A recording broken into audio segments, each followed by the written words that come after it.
Podemos começar então?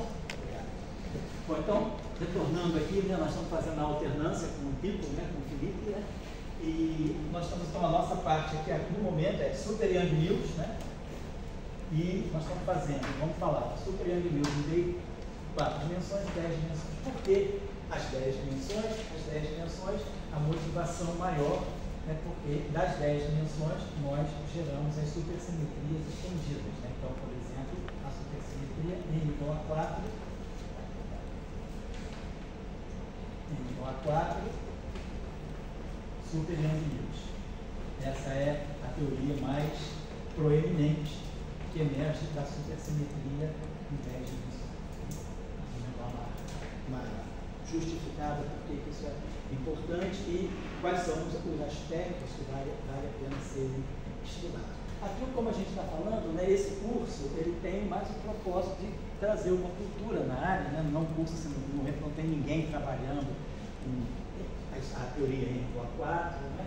Então a gente não vai assim, enfatizar muito os detalhes técnicos, que são muito importantes, são interessantes, sobretudo a formulação em supercampos, porque ela pede uma composição não linear de supercampos da supersimetria n igual a 1.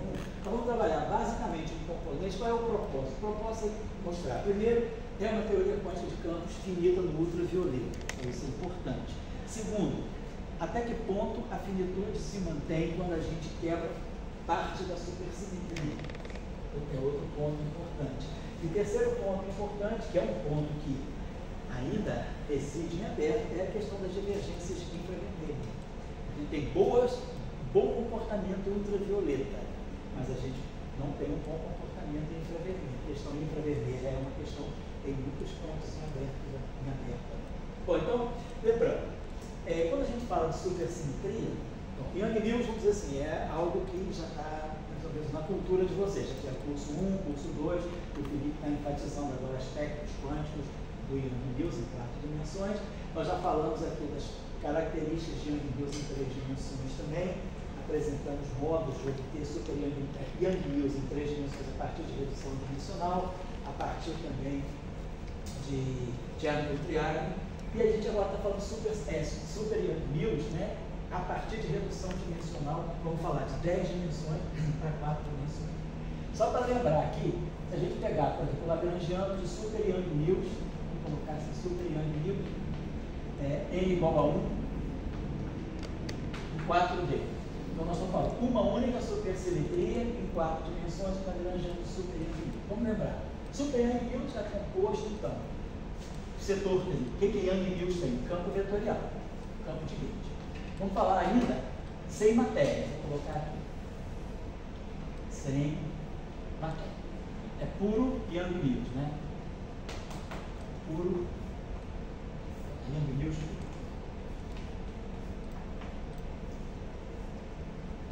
Então nós temos o campo de Gauge, potencial de Gauge. Que off-shell, nós sabemos, 3 graus de liberdade. Off-shell. E nas nossas discussões, né, de outros cursos, inclusive também, 2 graus de liberdade com shell. Off-shell, perde-se um grau de liberdade pela invariância de Gauge e perde-se mais um grau de liberdade pelas equações de campo a partir, né, quer dizer, depois de eliminado o grau de liberdade de Gauge, que é um grau de liberdade compensador, a gente elimina mais um grau de liberdade pelas equações de campo. Então eu teria que completar o multiplet trazendo algum fermo, né? Então isso aqui implica que eu preciso, né? Então é necessário um setor fermiônico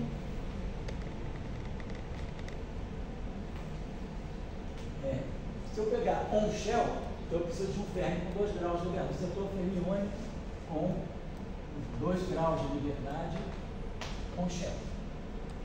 E aí, lembrando que o potencial de Gauge é real, um fermo em 4 dimensões que tenha 2 graus de liberdade, que tenha condição de realidade, é um fermo de Majorana. Então, o fermo de Majorana, como nós já falamos aqui em diferentes momentos, né, ele satisfaz a condição de ser autoconjugado de carga E isso implica que esse verbo, mesmo numa representação onde ele não seja real, o verbo de Majorana é sujeito a essa condição de realidade, mas não necessariamente as suas 4 componentes são reais. O que acontece é que na representação de Majorana, das matrizes gama, um verbo sujeito a essa condição acaba tendo as suas 4 componentes reais. Então vamos supor que eu tenho um verbo de Majorana na representação de Majorana. De Majorana das matrizes gama, que é uma representação onde as matrizes são puramente imaginárias, né?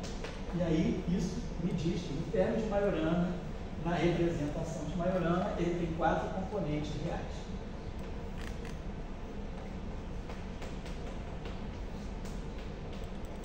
Os psis, psi alfa, são todos reais. Então, ele tem 4 componentes reais. Então, isso já me diz, né?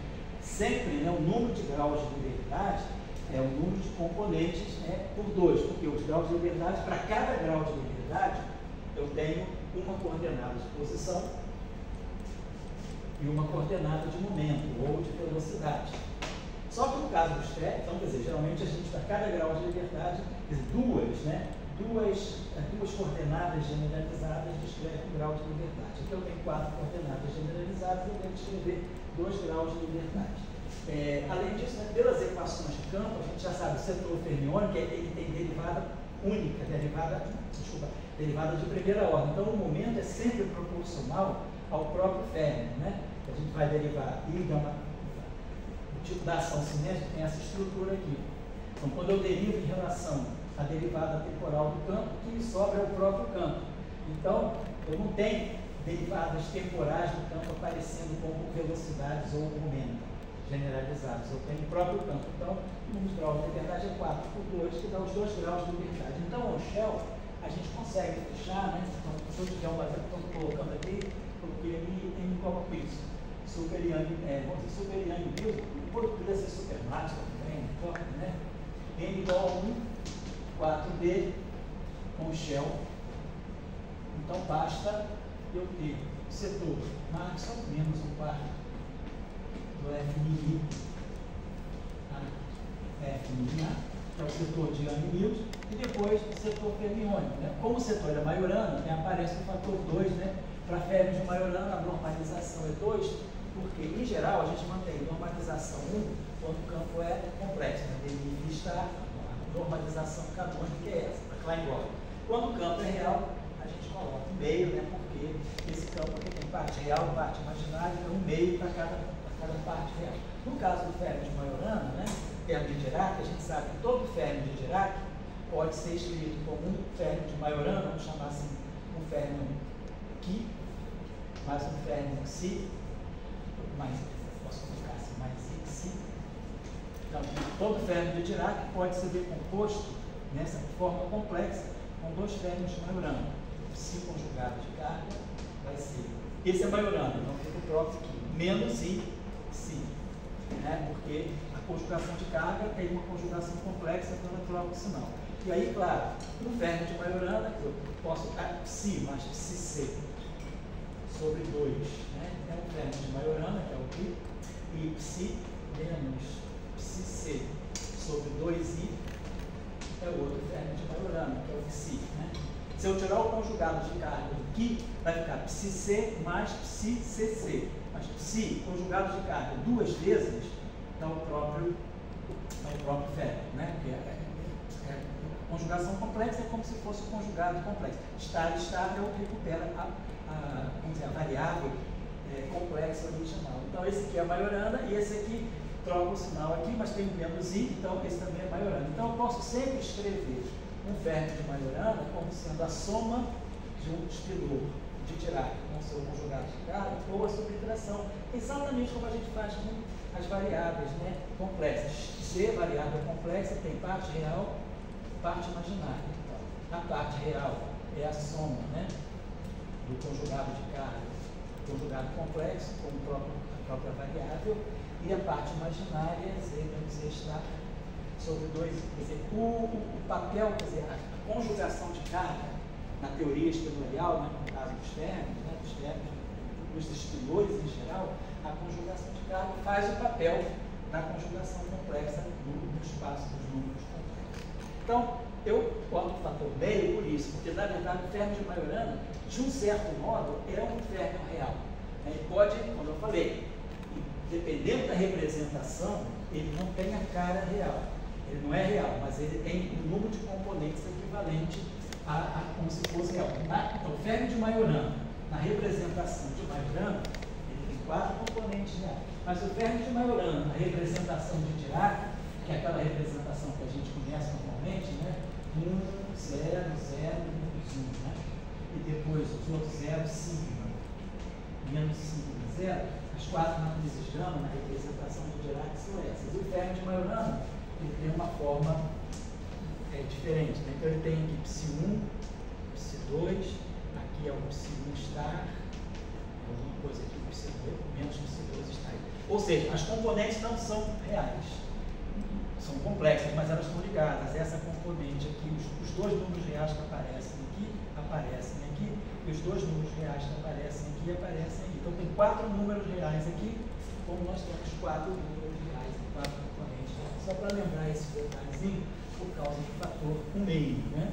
E aí aqui a gente coloca o lambda barrado, e tem o gama mi, aqui a derivada covariante, gauge, e o lambda. Lembrando que tanto o bóson de gauge, o bóson vetorial, a mi, ele é valorado, né, na álgebra de nível do grupo, e o fermo de Majorana, a mesma coisa, então eu tenho esse fermo aqui acoplado com o campo de gauge através desse acoplamento mínimo nessa derivada covariante aqui do lambda, ela é a derivada usual, menos g, constante de estrutura, FABC. Isso é um gruíno. Oi? Um gruíno. Gruíno? É, gruíno. Pode ser o gruíno, pode ser também, quer dizer, no caso abeliano é o fotino, né? No caso da QCD, se for o grupo S3, é o gruíno, e no caso da eletrofraca, pode ser o zino e o WN, né? Porque você vai. Quer dizer, claro, quando você começa com S2 1, você tem os bósons associados ao S2, que a gente geralmente chama de BMI, né? E o da hipercarga, o YI, né? Que são os índices de S2. Mas depois que a gente tem a quebra da simetria, a gente tem W mais menos, Z0 e fóton. Então, na supersimetria, a gente vai ter o fotino, o zino e o WI, tá certo? Então, sempre dentro dessa visão aqui. Quer dizer, o férmio, vamos dizer assim, o férmio parceiro, ele está acoplado, quer dizer, é um acoplamento de gauge, né? Da mesma forma que aqui nós temos, né, o nosso F mi, né? Assim, o nosso F mi A.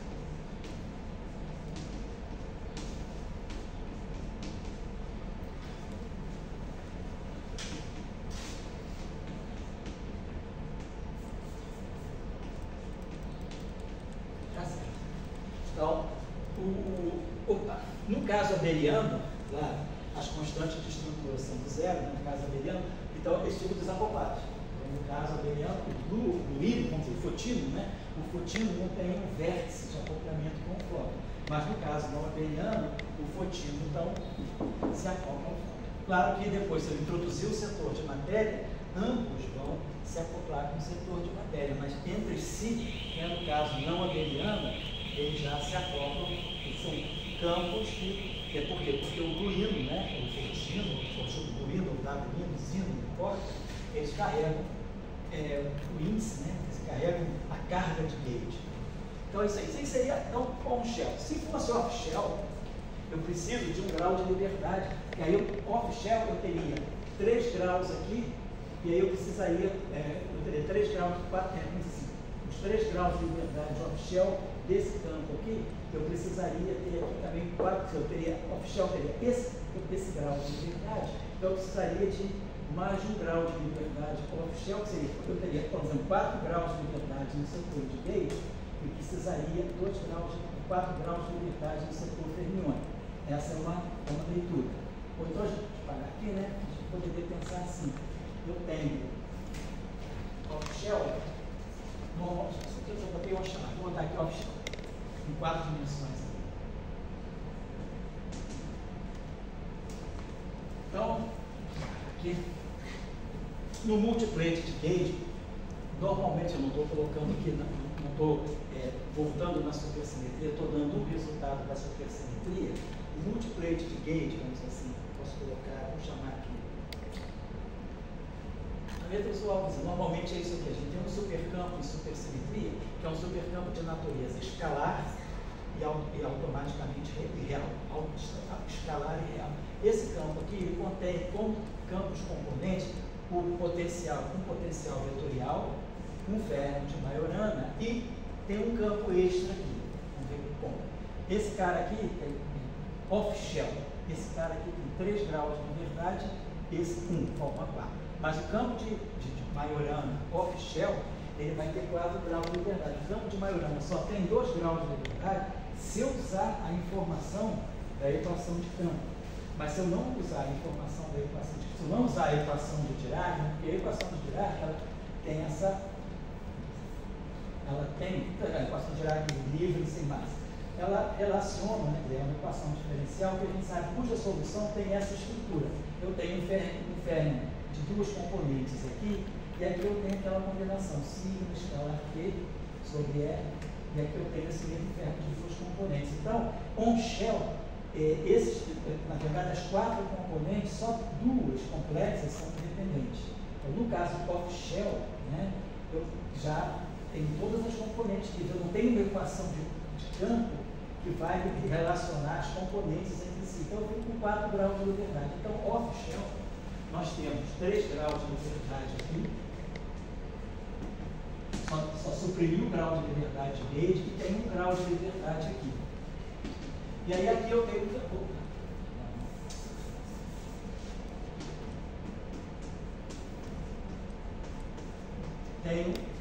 eu estou colocando, quer dizer, estou falando 1 grau de liberdade, porque eu não estou levando em conta a multiplicidade de gauge. Claro, todos esses campos aqui estão na representação adjunta do grupo de gauge. Se esse grupo for SN, a representação adjunta tem dimensão N2 menos 1. No caso de SU3 dá 8, né? Então, eu teria 8 gluínos, 8 gluons, 8 gluínos e teria esses campos aqui que são auxiliares. A gente está vendo aqui, esse campo aqui está aparecendo completamente livre, sem acoplamento. Esse D aqui não é esse D não, esse D aqui é B de derivada covariante. Normalmente, por infelicidade, né, histórica, a gente chama o campo auxiliar do vetor do supermultiplete de gauge de D. Mas esse D aqui não tem nenhuma ligação com a derivada covariante, é um campo escalar real. Então aqui eu tenho N2 menos 1 campos escalares, né, na representação adjunta de SU3 ou de SUN. Então, esse cara aqui, todos estou contando grau de liberdade sem usar a multiplicidade de gauge. 1 grau de liberdade. Então, 4 graus de liberdade off-shell no setor ozônico e 4 graus de liberdade off-shell no setor fermiônico. Lembrando que o número de graus de liberdade no fermo de Majorana off-shell é 4. Se fosse um fermo de Dirac, seria 8, né? Porque o fermo de Dirac ele tem 4 componentes complexos, então tem 8 componentes reais. Se eu não imponho nenhuma equação de movimento, nenhuma equação de campo, as 8 componentes são independentes. Então, o número de graus de liberdade dos fermos, off-shell, ele é sempre dobrado. Então, a gente tem esse padrão aqui do que seja uma teoria de super Yang-Mills, né? N igual a 4 dimensões. Claro que depois eu introduzo o setor de matéria, então nós vamos acoplar minimamente o setor de gauge com o setor de matéria. Não vamos estar discutindo isso, ele está querendo só lembrar a questão de uma teoria de pure Yang-Mills. Então, pure Yang-Mills sem matéria.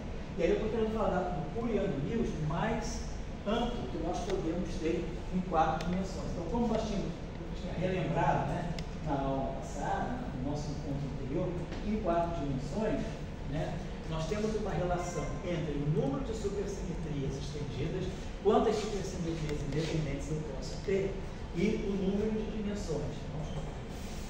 E os dimensões, já estou colocando 4 dimensões aqui.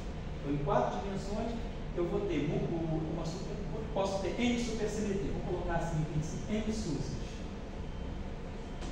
N supersimetria. Quantas?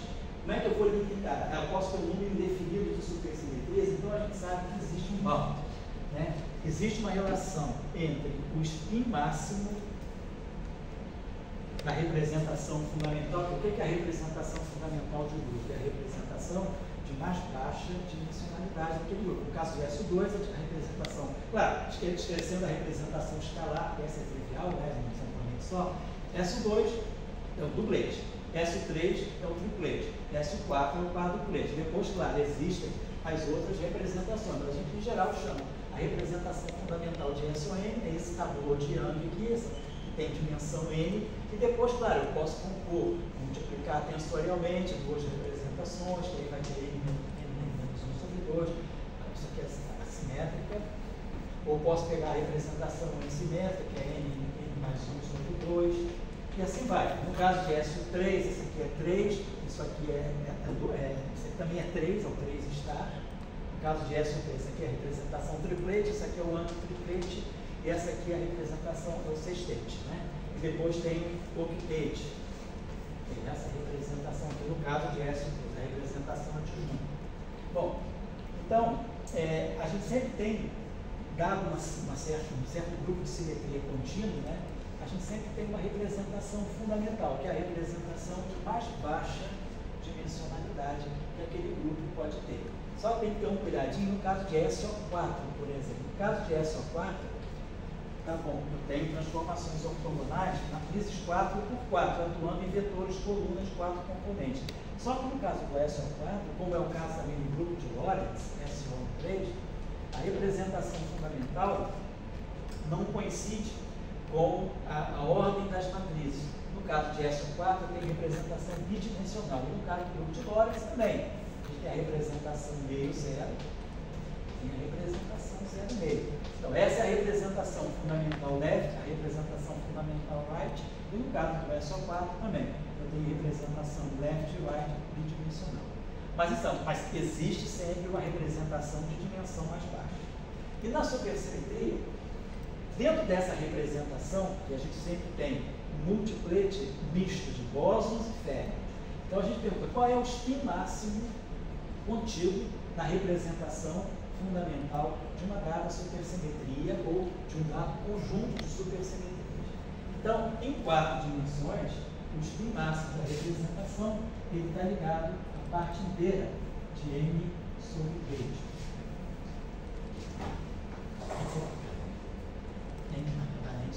N sobre 4. Então, se eu tiver 4 supersimetrias, o spin máximo é 1. E quando quer dizer, isso aqui é para N par. Se eu tiver um número par de supersimetrias, e vai ser N mais 1 sobre 2 se eu tiver um número ímpar de supersimetrias. Então, por exemplo, uma única supersimetria, N igual a 1. Então, vai ficar 2 quartos, né, que é o meio. Então, o spin máximo da representação de supersimetria e múltiplete mínimo de uma supersimetria, se o N for ímpar, né, então vai ser o spin máximo da representação fundamental, vai ser 2, vai ser meio, né, que vai ser 2 sobre 4. Então, é o múltiplete 10 unino. O múltiplete 10 unino ele tem dimensão meio, né? Agora, o spin máximo, se eu pegar, por exemplo, supersimetria N igual a 4, eu vou ter 4 é par, então vai ter o spin máximo que vai ser 1. Então, com 4 supersimetrias, a representação fundamental da supersimetria, ela vai ter no máximo o spin 1. Então, claro, ela vai poder descer, ela vai poder ter spin meio e, eventualmente, spin 0 também. Então, eu posso ter spin 1, spin meio, spin 0. Basta fechar o número de graus de liberdade. Por exemplo, esse cara aqui vai ser, se ele tiver 3 graus de liberdade off-shell, esse aqui tem 1 grau de liberdade off-shell, e esse aqui vai ter 4 graus de liberdade off-shell. Então, a gente pode fechar um múltiplete de Clade, como eu tinha colocado aqui. O bóson vetorial, o férmio, o meio, e um campo escalar, que acaba sendo um escalar que não se propaga, que é o chamado campo auxiliar, para fechar o número de graus de liberdade. Então, quando a gente vai falar de supersimetria N igual a 4, eu vou estar falando de uma supersimetria cujo, porque, por exemplo, só para fazer o contraponto, com a supersimetria N igual a 1, ou com a supersimetria N igual a 2, o spin máximo vai ser, se for 2, aqui vai ficar 2 quartos, é um meio. Se for uma única supersimetria, vai ficar 2 quartos, que também é o meio. Então, tanto a supersimetria n igual a 1, quanto a supersimetria n igual a 2, na representação mais baixa, mais fundamental dessa supersimetria, eu vou ter no máximo spin meio. Então, eu estou só falando de matéria. Eu posso ter spin meio e spin zero. Então, eu estou só falando de matéria e, eventualmente, o spin zero pode ser o Higgs. Mas, se eu quiser introduzir setor de gate, né, numa supersimetria n igual a 1, eu posso introduzir, claro, setor de gate, mas ele já não é mais a representação fundamental, ele está numa outra representação, que aí eu tenho que trazer o spin 1, o spin meio, o spin zero. Mas a representação mais baixa é de spin 1, spin meio. Agora, se eu estiver falando de uma supersimetria n igual a 4, a representação fundamental, ela já tem spin 1. Então, ela vai ter que ter spin 1, spin meio, spin zero. Então, a supersimetria n igual a 4, ou seja, uma super Young Mills n igual a 4, ela é uma teoria de gauge, de puros campos de gauge. Esse setor meio que está aqui não é matéria. Então, ela é uma supersimetria que trabalha com o setor de gauge máximo daquela supersimetria n igual a 4, que é a representação de mais baixa dimensionalidade, já traz o campo de gauge. Então, o campo de gauge não é colocado à parte, ele já é colocado junto com os spin meios e, eventualmente, todos os spins meios que vão aparecer aqui, a gente vai ver, não são campos de matéria, são spins meios associados ao setor de gauge. Então, essa é a ideia. Então, por que nós vamos para n igual a 4? Por que a gente vai para 10 dimensões? Deixa eu colocar assim dessa forma, né? Porque eu estou pensando, falando para quem não trabalha em supersimetria. Vamos colocar assim. Pode a última aula, pensei em uma parte aqui do número de cargas centrais. Não, você pode ter cargas centrais, mas isso aí não são. É o número de geradores da SUSE. Porque quando você só colocar, quando você tem a álgebra de supersimetria, você tem os geradores fermiônicos. Agora, quando você tem uma supersimetria estendida, você acrescenta um número quântico extra que vai dizer, eu tenho um gerador, 2 geradores, então isso aqui é o flavor de gerador fermiônico. Então eu tenho 4 geradores fermiônicos, então isso aqui vai de 1 a 4. E aí aqui eu vou ter um Q beta J. Se a supersimetria é simples, isso aqui vai me dar basicamente assim, gama mi alfa beta mi. Agora, se você tem supersimetria estendida, isso aqui pode te dar um delta J. E aqui vai te dar uma outra parte que tem um ZIJ. Esse IJ sendo o cimento. Tá? Então, esse IJ aqui, você vai ter N-1 sobre 2 cargas centrais. Então, o número de cargas centrais é N-1 sobre 2. Tá? Então, isso, quer dizer, esse N está, na verdade, vamos dizer assim, rotulando o número de geradores independentes de SUSE. E as cargas centrais, elas vêm, vamos dizer assim, no vácuo dissolvente na correnteza, certo? Bom, então, vamos pensar, eu só queria colocar assim, se eu quiser fazer super Young Mills em 4 dimensões, eu tenho várias opções. Eu posso fazer super Young Mills n igual a 1, posso fazer super Young Mills n igual a 2, posso fazer super Young Mills n igual a 3 e posso fazer super Young Mills n igual a 4. Se eu tiver 5 supersimetrias, eu estou aqui, ó, 5 no 6 por 4, 6 quartos, 3 vezes. Já estou introduzindo isso com 3 vezes. Então, vamos dizer assim, em 4 dimensões, o número máximo de supersimetrias que eu posso ter, se eu quiser descrever Young Mills, é n igual a 4. Então, eu posso ter Young Mills n igual a 1, n igual a 2, n igual a 3, n igual a 4. Todo mundo salta n igual a 3. Porque já porque é ímpar, ninguém gosta de número. Não, não é isso. É porque o conteúdo de campo de n igual a 3 é o mesmo de n igual a 4. Então, tem essa. Quem quiser, olha, qualquer livro de supersimetria, os que tem na praça são todos bons. Acho que todos os livros de supersimetria têm diferentes e fortes, mas são todos bons. O livro do Westlager, ele é o mais telegráfico, né? Ele assim, é muito direto. Mas tem outros livros, o livro da 1000 Lessons, né? É o Grisaro Roger Ziegler, é muito bom, mas é muito detalhado, mas ele é super, assim, muito para quem está trabalhando, não é só para consultar, para quem está trabalhando. Tem o Peter West, tem o Franklin Van Roy, tem vários livros bons de supersimetria. Então sempre tem ali a discussão da álgebra de SUSE e essa demonstração de como se chega a esse spin máximo. Mas essa demonstração original, ela é considerada o chamado teorema de Hagg-Usan sônicos, né? Que é um teorema que mostra, que trabalha, faz todas as relações algébricas da supersimetria e mostra de uma forma bem sistemática por que existe essa relação associando o spin máximo da representação fundamental com o número de supersimetrias. Supergravidade, para eu chegar ao spin 2, eu preciso ter pelo menos 8 supersimetrias. Então, eu teria o multiplate, né, com o graviton e todos os spins que descendem a partir do graviton, né, que é spin 2. Bom, então eu queria chamar a atenção disso. Agora, por que a literatura celebrou tanto, né, sobretudo a partir de 1981, esse foi o grande boom entre 1981, de 1981 a 1984, vamos dizer assim, as duas grandes estrelas da supersimetria eram N igual a 4, super-inimigos, e N igual a 8, super. Vou colocar aqui o seguinte, né? Se vocês pegarem a literatura dessa fase aí, desse período, na verdade eu já colocaria. Vou colocar 1981. Por que 1981? Porque 1981 foi a primeira escola internacional de supersimetria e supergravidade, lá em Trieste. O professor Salão organizou essa escola aqui em abril de 81, porque em agosto de 80, né, um ano antes, né, em agosto de 80 teve uma grande escola, não foi uma escola, foi um grande workshop em Trieste, que foi um workshop que se reuniu todo mundo assim, que estava na ponta das teorias de grande unificação. A grande coisa eram as GUTs. Né? Por quê? Porque, claro, estava se tentando construir uma teoria que incorporasse o modelo padrão, a partir da qual o modelo padrão descenderia, né, como uma teoria efetiva.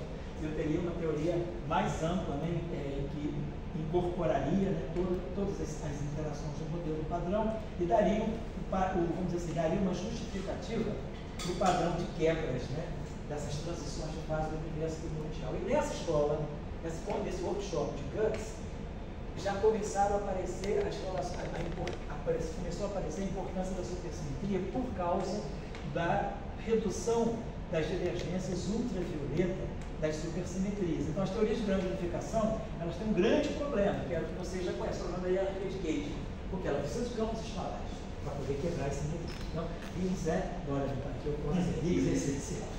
Dória, depois me condena também de essas coisas, né?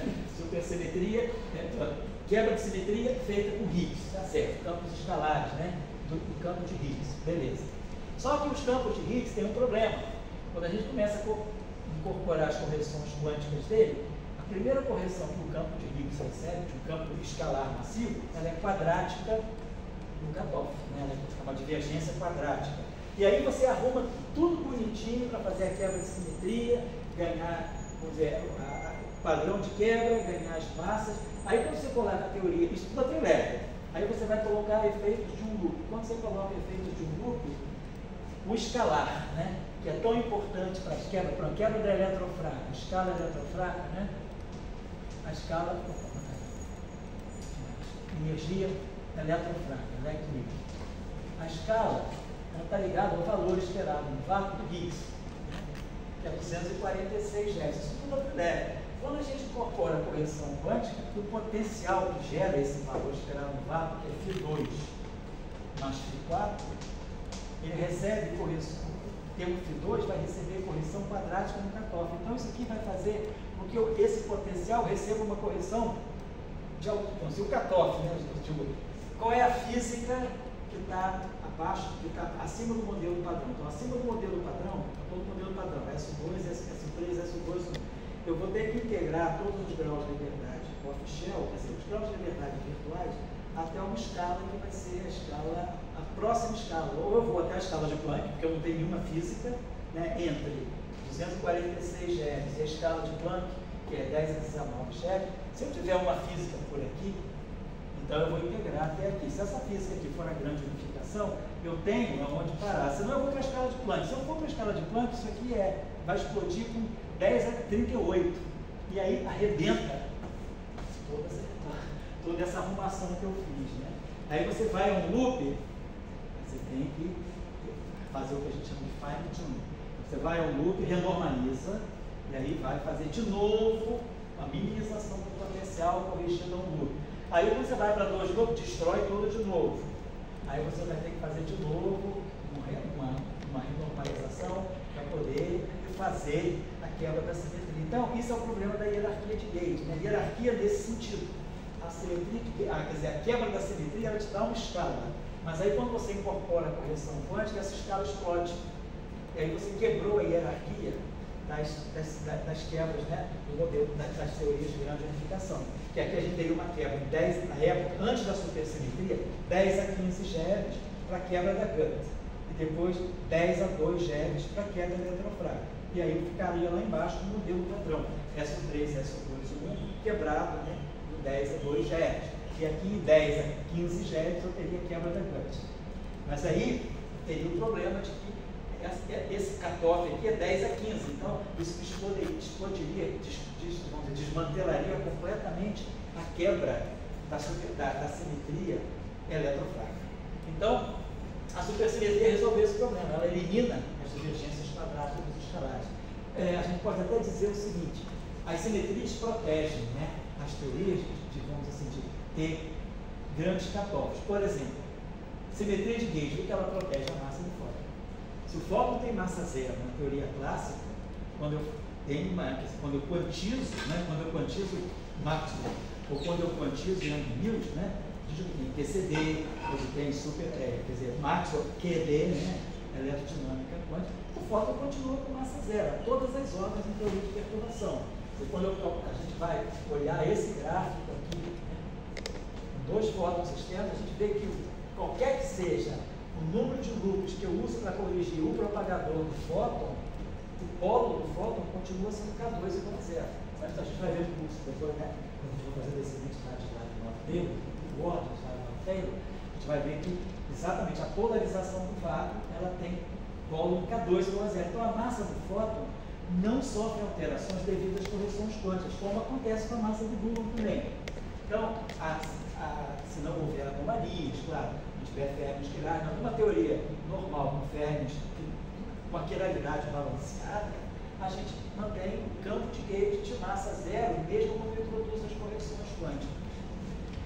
Então, na grande unificação, em geral, né, isso não vai acontecer por causa da escala dos escalares. Os escalares mudam. Então, a teoria de gauge, a simetria de gauge, tipo Young-Mills, ela protege o bóson de gauge de ganhar massa. Se ele é sem massa, ele continua sem massa após a quantização.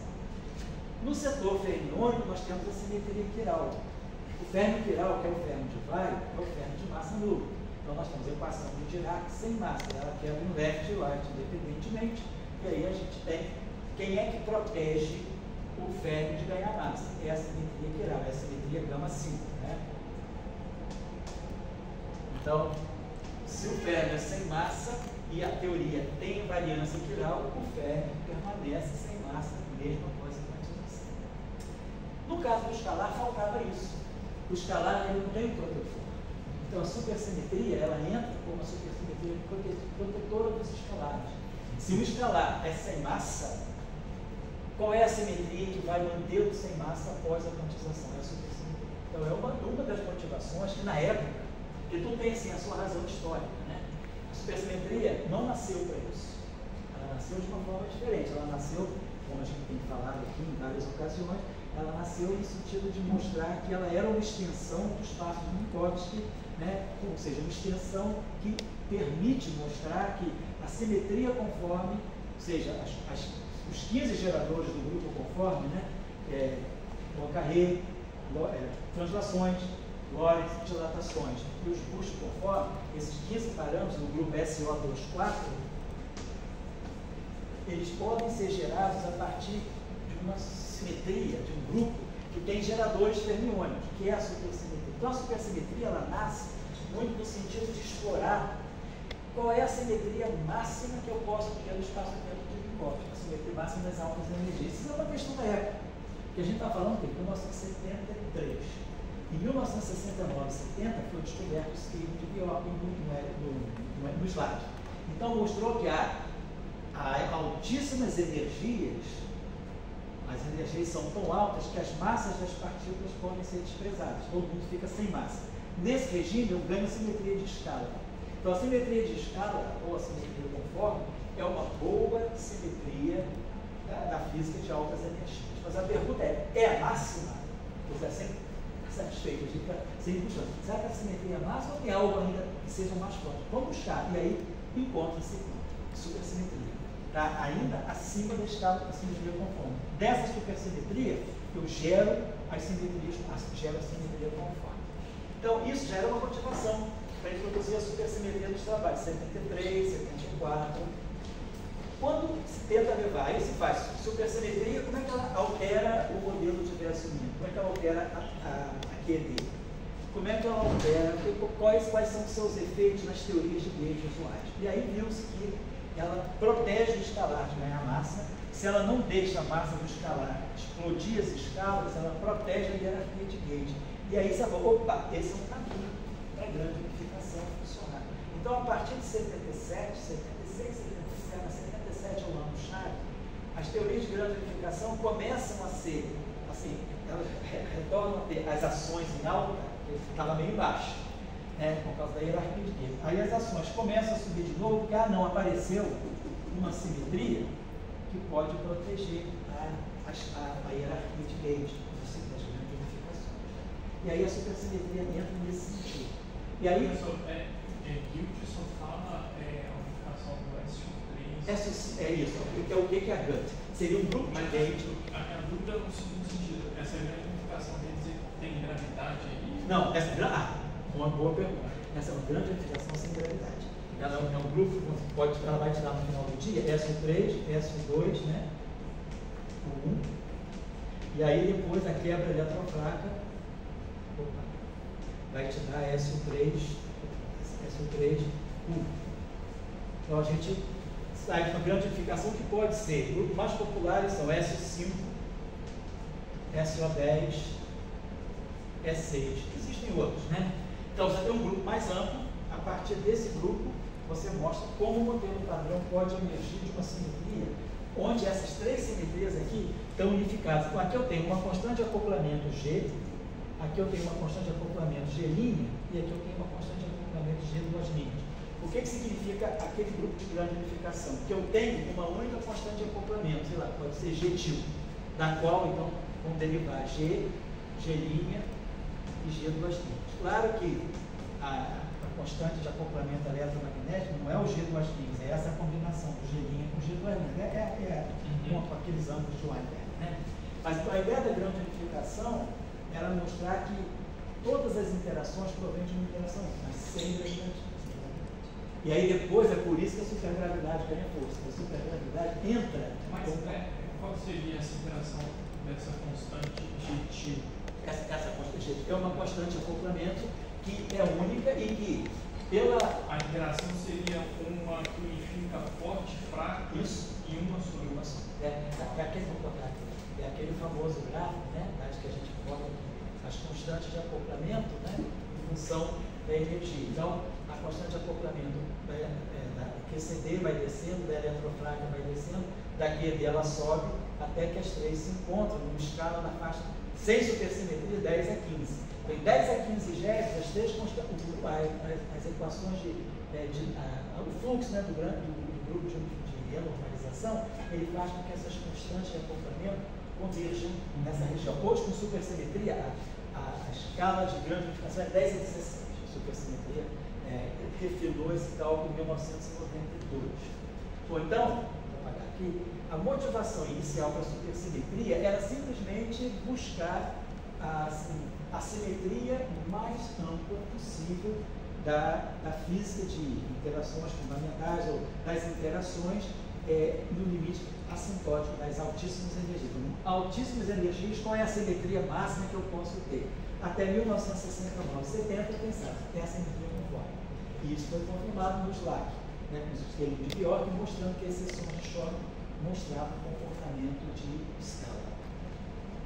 Depois, vamos tentar entender se isso é o máximo. Aí chega essa supersimetria. E aí, quando a supersimetria chega, ainda não estava assim, declarado que ela ia ajudar a resolver o problema da grande unificação dipolar.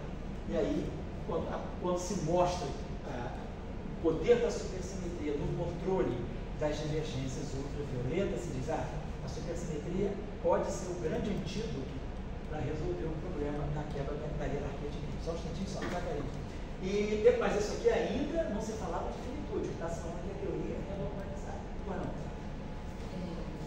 Não, quando a gente fala S3, por exemplo, S1, que normalmente vai aparecer quando você estuda um modelo padrão, unificado, mas, se você formular uma pergunta, digamos assim, o salto entre esses duas, esse 5, esse 10, que são como, digamos, algebraicamente poderíamos falar que esse 5 é igual ao produto direto desses três. Como funciona isso? Não pode, porque S5 tem 24 geradores, N2 menos 1, 24 geradores. S3 tem 8, S2 tem 3 e o 1 tem 1. Então aqui nós somos 12 geradores. Então, o que você pode dizer é o seguinte: você S3, S2, o 1 está contido em S5. Então, você pode achar maneiras de decompor S5 em S3 em termos de representações de S3 e S2. Isso é uma técnica da teoria de grupos, né? Você, às vezes, por exemplo, tem um grupo mais amplo, né? Quando eu vou pensar assim, o grupo de Lorentz já é uma boa ideia. Por exemplo, o grupo de Lorentz, SO13. Né? Então, nós temos as representações que são com essa categoria aqui, J. Então, nós temos 0, 0 que é o escalar, meio 0 é o left, 0, meio é o right, depois eu tenho meio, meio, que é a representação de spin 1. Depois eu tenho 0, meio, mais meio, 0, que é a representação fermiônica. Então, a gente pode quebrar, por exemplo, deixa eu apagar aqui, se eu pegar, por exemplo, vou pegar esse tensor aqui, o famoso H mini das ondas gravitacionais, da gravitação fraca, o H mini. Esse H mini tem 0,3, 0,3. Então, isso aqui vai me tocar. São 4 vezes, tem 16 componentes. Vamos pegar um campo tensorial geral. Um campo tensorial de rank 2 no espaço de Minkowski. Então, nós estamos falando esse campo aqui, é uma representação desse grupo SO3. Então, é uma representação de dimensão 16. Porque cada índice Mi, 0, 1, 2, 3, 0, 1, 2, 3, então 4 vezes 4, 16, eu tenho 16 componentes aqui. Mas aí, eu posso pegar esse Tmi e quebrar numa parte simétrica, Tmi mais Tmi sobre 2, mais uma parte antissimétrica, Tmi menos Tmi sobre 2. Então, isso aqui é uma igualdade. Parte simétrica, sinal mais fator 2, parte antissimétrica, sinal menos fator 2. Quando eu pego um campo simétrico, então, se isso aqui é simétrico, então isso aqui é uma matriz simétrica 4x4. Então, 10 componentes. Esse aqui é uma matriz antissimétrica 4x4, 6 componentes. Então, as 16 componentes daqui, elas se quebram em duas componentes irredutíveis segundo SO13. Mas agora, isso aqui é uma matriz simétrica. Toda matriz simétrica pode ser expandida, toda matriz simétrica, SJ, pode ser expandida como uma matriz simétrica de traço nulo, mas pegar 1 sobre a dimensão do espaço, delta J, traço de S. Então, se eu pegar eu pego essa matriz e escrevo aqui uma matriz S tio J mais 1 sobre D, delta J, traço de S. Se eu tirar o traço dessa matriz, o traço de SJ é D. Essa matriz aqui tem traço nulo. E essa matriz aqui tem 1 sobre D, esse traço é D. Então fica D igual a D. Então eu posso sempre quebrar uma matriz simétrica de qualquer dimensão como sendo uma simétrica de traço nulo mais o traço. Claro, se essa matriz aqui é simétrica em n dimensões, ela tem n mais 1 sobre 2 componentes. Já vou chegar na tua resposta, tá, cara? Essa aqui é simétrica de traço nulo. Então essa aqui tem n mais 1 sobre 2 por ser simétrica, mas menos o grau de liberdade do traço, menos o traço. E essa aqui tem um grau de liberdade. Esse 1 que está aqui é o 1 que está aqui, cancela, então fica uma igualdade. Então, eu posso quebrar essa matriz aqui numa matriz simétrica, Tetil, de traço nulo, portanto, 9 componentes. E posso colocar aqui 1/4 da métrica, eta mini vezes um T, K, que é o traço de T, o traço do espaço do Minkowski, que é assim. Então, 9 componentes, uma componente, 6 componentes. Então, o que eu fiz? Eu quebrei essa representação aqui em termos desses objetos aqui. Então, essa representação aqui, ela tem... Essa aqui é o traço. E essa aqui eu vou ter várias componentes. Eu vou ter, por exemplo, tetil 0i. Vou poder ter esse índice, pode ser 0 e esse índice pode ser espacial. Posso, claro, vou ter tetil 00, vou ter tetil 0i e vou ter tetil ij. Agora sim, eu estou falando do outro grupo. Eu estou quebrando esses índices aqui nos índices euclidianos. Então, 0, 0, então isso aqui do ponto de vista euclidiano é um escalar, não tem índice espacial. Isso aqui é um vetor. Isso aqui é um tensor de rank 2. Então, deixa eu colocar aqui. Na verdade, eu estou agora quebrando essa representação aqui, segundo um escalar, vou botar assim um escalar, mais um vetor, mais um tensor. Então, agora, esse escalar é o escalar do SO3. Então, que aqui esses índices agora, IJ, eles respondem por rotações no espaço tridimensional. Então, o que eu estou fazendo? Eu estou quebrando representações do grupo SO13 e decompondo essas representações em termos do grupo SO3. Esse cara aqui é um tensor antissimétrico de rank 2. Então, ele tem componente T0i e TIJ antissimétrico. Então, T0i é um outro vetor, não é esse aqui. Esse aqui é a matriz simétrica, esse aqui é antissimétrico. E tem o TIJ, que é antissimétrico. Então, isso aqui é um epsilon J, K, vezes um certo vetor SK. Então, eu tenho dois vetores aqui. Então, aqui eu tenho uma representação, tem dois vetores morando aqui dentro. E nós já sabemos, é o F mini, é como se fosse o campo elétrico e o campo magnético. Então, isso é uma representação de SO3, isso é outra representação de SO3 e essas são outras representações de SO3. Então, o que você fez? Você pegou a representação 16 de SO13 e decompôs em um escalar. Aí vamos lá. Na verdade, aqui eu vou poder ter quantos escalares aqui, né? Então, deixa eu botar aqui. Isso aqui é spin 0, isso aqui é spin 1, isso aqui eu vou poder tirar um tensor comigo. Então, eu vou ter dois escalares, né? Duas representações escalares, duas vezes. Só para responder a você, claro, porque essa questão é importante, porque o que significa ter, o que significa SO5 em relação a SO3 e SO2. Então vamos pegar aqui, vamos retornar o nosso tensor T-mini. Então, cada índice Mi carrega spin 0 e spin 1. Esse índice Mi carrega spin 0 e spin 1. Olhando as representações de SO3. Isso aqui é SO3, SO3. Isso aqui é MinCode. Isso aqui é MinCode. Isso aqui é SO13 e SO3. Isso aqui é SO3, isso aqui é SO3. 0 composto por 0 e dá 0. 0 composto por 1 dá 1, 1 composto por 0 dá 1 e 1 composto por 1 dá 0, 1 por 2. Ou seja, eu vou ter duas representações escalares, aí eu vou ter três representações vetoriais e vou ter uma representação tensorial de spin 2, né? Dois escalares, 2 graus de liberdade, 3 aqui, 3 vezes 3, 9, e aqui é 5, né? Então, 9, 5, 14, 5, 16. Então, as 16 componentes desse tensor, elas foram quebradas em duas representações escalares de SO3, três representações tensoriais de SO3 e uma representação tensorial de SO3. Então, você está quebrando as representações de um grupo em relação ao outro grupo. Então, o que você faz com SO5 é isso. Você vai pegar os multipletes de SO5 e vai querer decompor esses múltipletes de SO5 segundo representações de SO3, de SO2, de 1.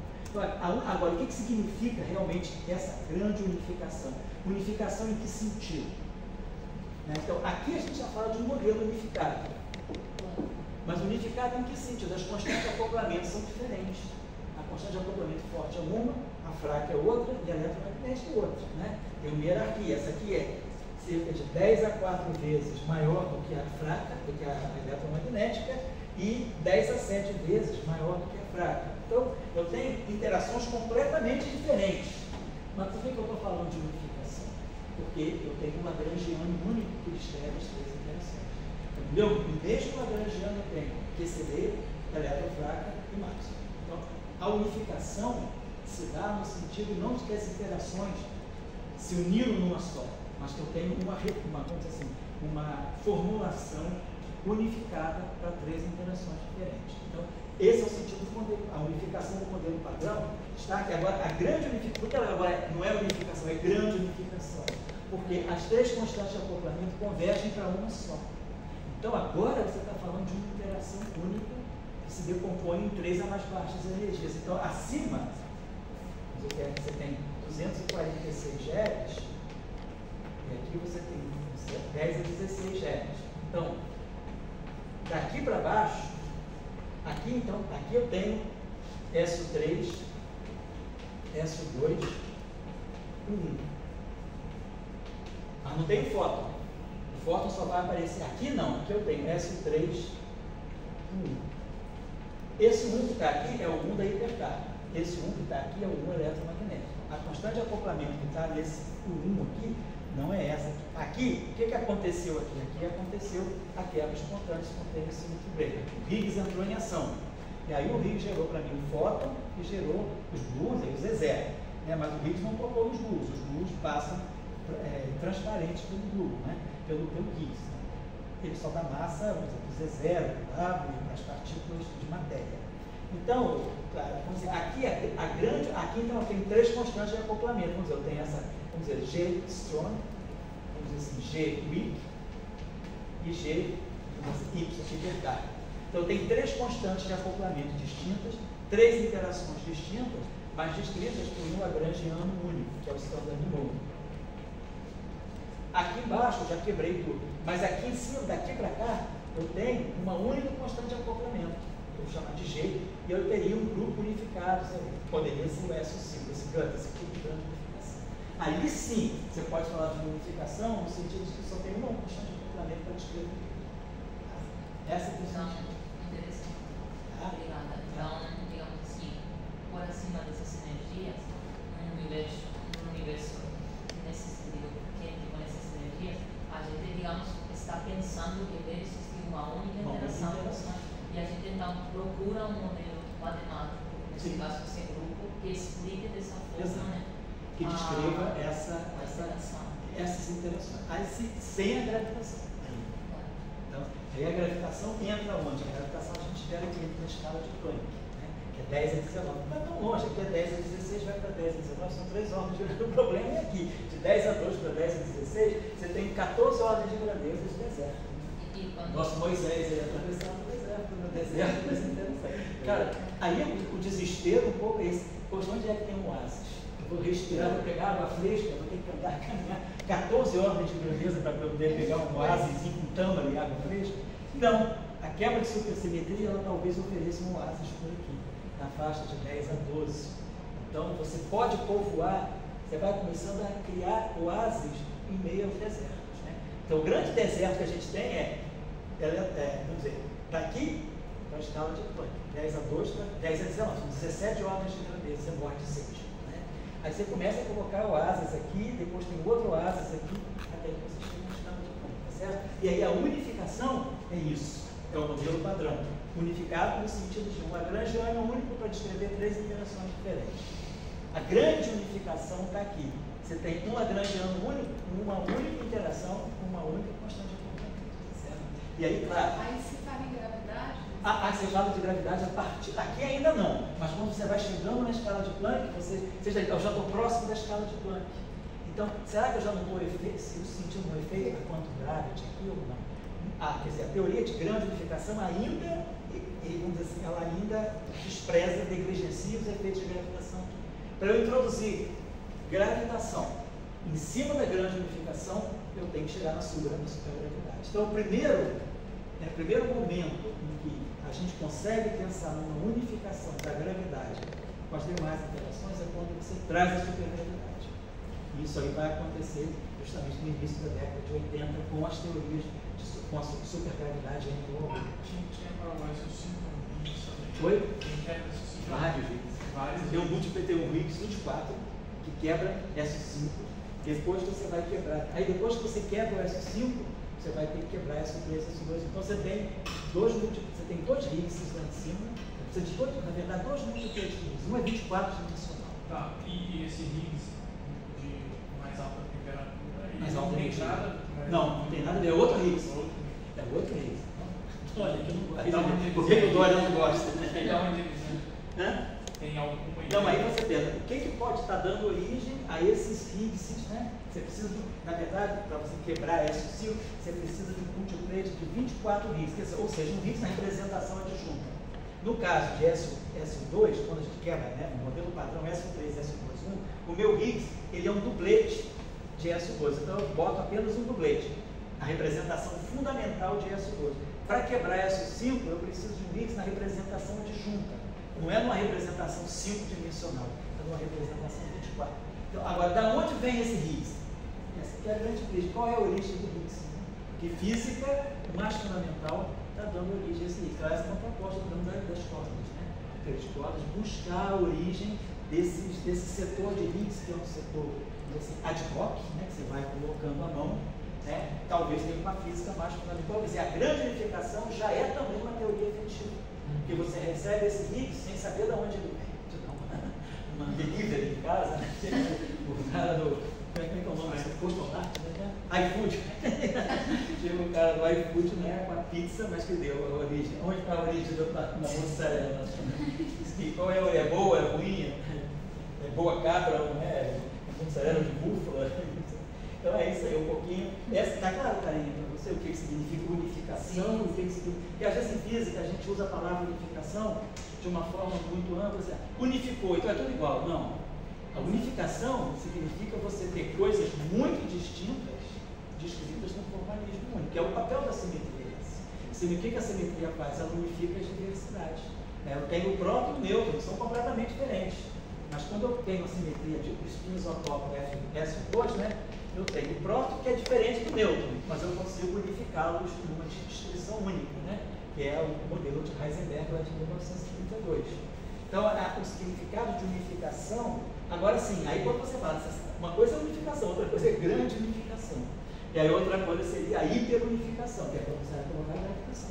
Se a gente resolver o problema da gravidade unificada com todo mundo, aí você vai ter uma hiperunificação. Lembrando outra coisinha aqui, da supergravidade, então. Então a gente praticamente vive em várias realidades. Vive no Vale de Lágrimas, isso mesmo. A gente está no deserto. A gente está buscando. Tem uma realidade em um determinado momento, depois vem uma outra. Isso. Exato. Uma outra.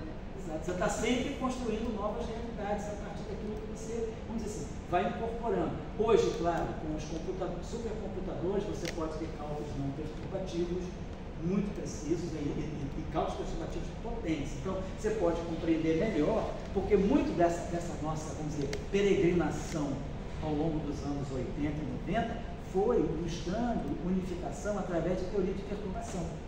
Então, você está muito escravizado, né, assim, está muito limitado vamos dizer, pelo ferramental de que você dispõe. Agora, quando você começa a desenvolver métodos não perturbativos, você começa, talvez, a compreender melhor a própria teoria.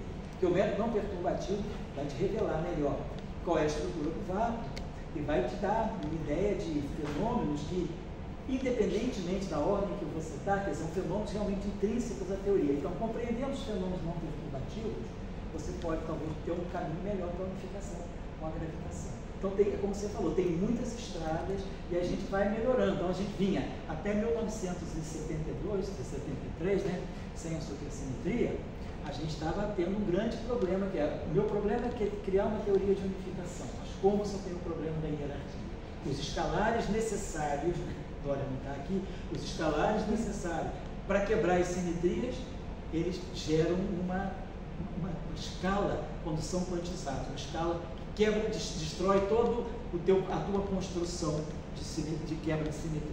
Aí você fala, mas eu tenho esse problema. Aí quando entra a supersimetria, que ela aparece por outras razões, você fala, ela resolve esse problema. Então agora eu já vou ter grande unificação com supersimetria ao meu dispor para eliminar o problema da hierarquia de gates. Claro que aparecem outros problemas na grande unificação, mas a supersimetria já tenta resolver o problema da hierarquia de gates. Aí você fala, bom, mas agora que eu resolvi o problema da hierarquia de gates, e a gravitação? Afinal de contas, né, a gente quer uma teoria que unifique todas as interações. Como é que eu vou colocar agora um supergrupo, né, maior do que G, um grupo massa que vai introduzir gravitação mais grande unificação e depois gravitação modelo padrão, vem como consequência. Então a gente está sempre indo de degrau em degrau. Aí entraram as supercordas a partir de 84, nós vamos falar. Também, também muito interessante. E duplo quanto grávido. Qualquer dúvida tem no falam que é animismo. Então, assim, vamos dizer assim, a duplo quanto grávido, ela é menos ambiciosa, mas assim, não, mas é, na minha opinião, assim, tão honesta quanto a teoria de cordas. Porque o pessoal da teoria de cordas prometeu duas coisas: unificar a gravitação e fazer a unificação. Unificar, quer dizer, assim, unificar a gravitação com as demais interações e fazer uma teoria de quantum grávido, e dar uma teoria de quantum grávido, vamos dizer, boa, perfeito. Porque o problema é esse: você unifica a gravitação com as demais interações. As demais interações do modelo padrão, elas estão bem, vamos dizer assim, bem controladas do ponto de vista da renormalizabilidade. São teorias consistentes do ponto de vista quântico. Mas a gravitação resiste ao problema da quantização. E aí a teoria de cordas, ela vem no sentido de dizer, não, a gravitação está unificada com as demais interações, mas eu tenho como resolver o problema que a gravitação trazia. Então a teoria de cordas, ela te dá uma teoria de gravitação quântica boa em 10 dimensões. O problema é que não dá em 4. Você tem em 10, mas assim, já é um grande caminho. Você diz, olha, existe pelo menos em 10 dimensões uma boa teoria quântica de gravitação. A loop quantum gravity, ela não vai tanto no sentido de unificar, ela vai no sentido de resolver o problema da gravitação quântica sozinha. Agora, claro que existe, né, dentro da comunidade da loop quantum gravity, né, Lee Smolin, por exemplo, né, que é um dos grandes nomes, ele já tenta buscar. Ele e o Rovelli. O Rovelli vai mais na direção vamos dizer assim, dos aspectos não perturbativos, né, da própria gravitação quântica, e o Lee Smolin vai mais na direção de tentar mostrar que da loop quantum gravity emergem os campos de matéria. Então, a própria origem da matéria. E aí vem a unificação. Você resolveu o problema da gravitação, quando você introduz essa ideia, você já está trazendo também a fonte dos campos de matéria que vão estar no modelo padrão. Esse programa não está completo, né?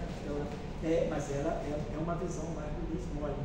E assim, eu acho que a loop quantum gravity, nesse sentido, talvez ela seja melhor para descrever a unificação, mas esse programa está muito menos avançado do que a unificação pelas cordas. A teoria de cordas está na frente nesse sentido. Bom, então, a gente fez essa viagem aí, porque a gente falou, a supersimetria, então, ela traz duas questões. Ela pode melhorar, quer dizer, a teoria de Young-Mills são renormalizáveis, nós sabemos, né? Isso aqui nós estamos falando de 1975, 76, já se sabia da renormalização das teorias de Young-Mills desde 1972, do Velcro, Jean-Biage e Bournier. Então a gente já sabia renormalizar, talvez trabalho do Slavinov, Taylor, a gente já sabia renormalizar a teoria de Young-Mills. A questão agora é, será que eu tenho como construir uma teoria finita? Isso aí, vamos dizer, o povo da supersimetria, quer dizer, a física teórica mesmo, origem Locke, né, é muito ligado, vamos dizer assim, ao pensamento de Dirac. Dirac sempre dizia que, né, inclusive Salam cita isso aqui, né, na introdução, uma frasezinha que ele diz aqui, né? Dirac sempre insistiu que não deveria haver lugares para infinito de uma teoria de campos fundamental. Aqui na página 3, eu marquei aqui na página 3 daquele materialzinho, que era naquela celebração do Dirac, né? Então, Dirac, Salam diz o seguinte, apesar de reconhecer que a absorção de infinitos através da renormalização da massa poderia ser um expediente temporário, né? Isso aqui é uma contingência. Dirac, porém, insistia que não deveria haver lugar para infinitos em uma teoria de campos fundamental. Então, quando a supersimetria, então a gente tem que entender o contexto. Quando a supersimetria resolve o problema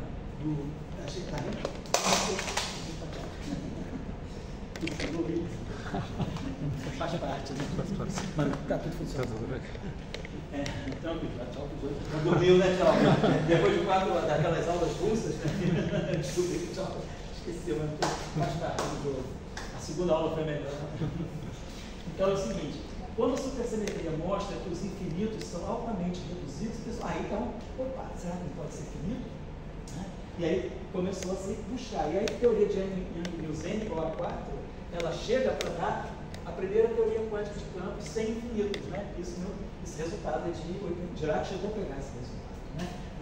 Na escola de Elite, em 1982, né, quando foram os 80 anos dele e 60 anos do Yang, o professor Sérgio Ferrara estava lá. Sérgio Ferrara era o grande nome na Europa da supersimetria e da supergravidade. O professor Ferrara mostrou, olha, Dirac, tem um presente para o senhor, teoria finita, né? Mas o resultado não era do Ferrara, o resultado foi de outras pessoas, mas assim, Ferrara conhecia bem a área e apresentou. E a tentativa, então, na hora era, e agora, será que eu não consigo uma supergravidade finita também? Já que super Yang-Mills finita n igual a 4, será que eu não consigo ter a supergravidade n igual a 8 também finita? E aí se mostra que ela resiste à finitude até 2 núcleos, mas aí a 2 núcleos ela perde. Então, nem a supergravidade resolveu o problema da finitude, né, da gravitação quântica. E aí entra as teorias de cordas. Então, nesse contexto, né, é que a gente está falando, esse contexto assim, extremamente denso, né, entre 1981 e 1984, então, aqui, 81, vamos dizer, até 83, esse período aqui é dominado, nós vamos falar aqui na próxima aula, né, pelas Kaluza-Klein supergravidade. Então, são teorias de supergravidade construídas em dimensões mais altas. Supergravidade em 11 dimensões. Ela tem spin 2 e ela traz o multiplete n igual a 8 para 4 dimensões. Por quê? Nós falamos na próxima aula passada que nós temos spinores de Majorana em 2, 3 e 4 dimensões, módulo 8. Então, se eu estou em 11 dimensões, né, que é 11 dimensões é o quê?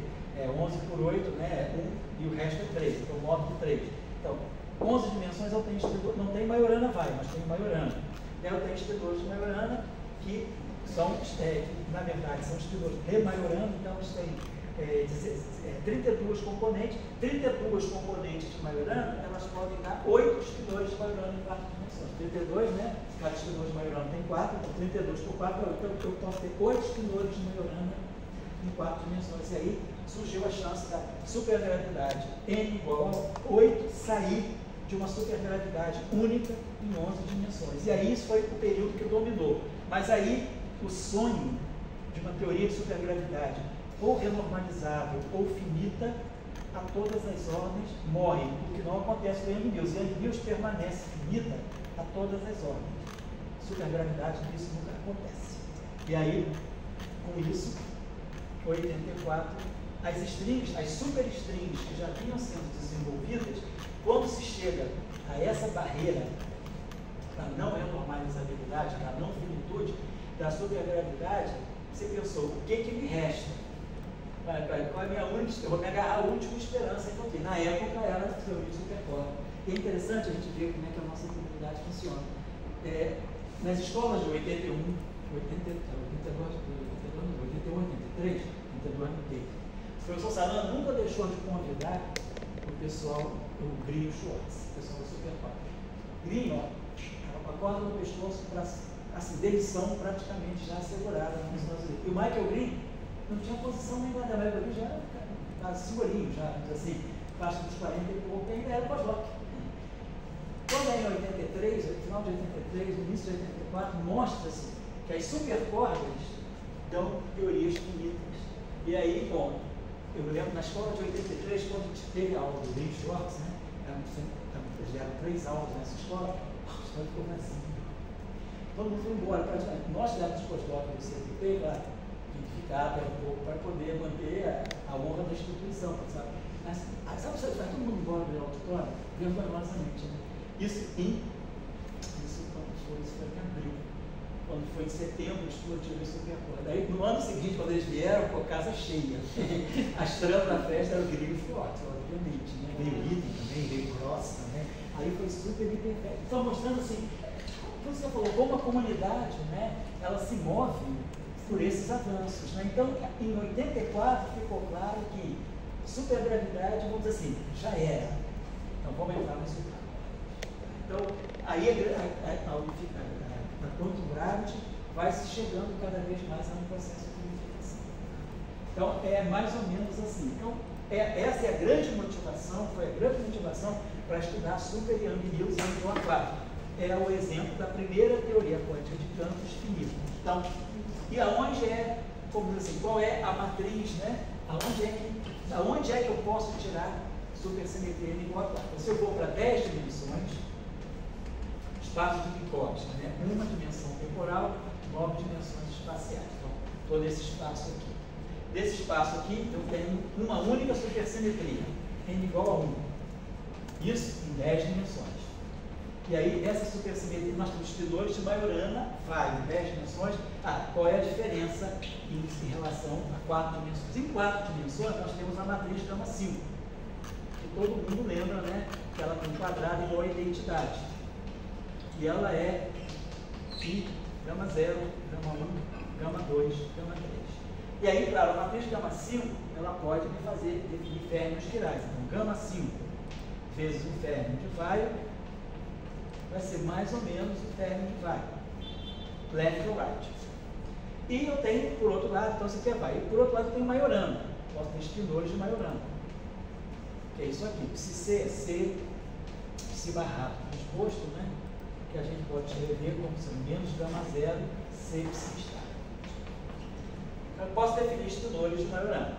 Agora a questão Weyl reduz graus de liberdade. Espinor de Dirac, 4 graus de liberdade. Espinor de Weyl, 2. Espinor de Majorana também 2. Mas será que eu posso impor essas duas condições simultaneamente? A gente vê que não, né? Deixa eu parar um pouquinho.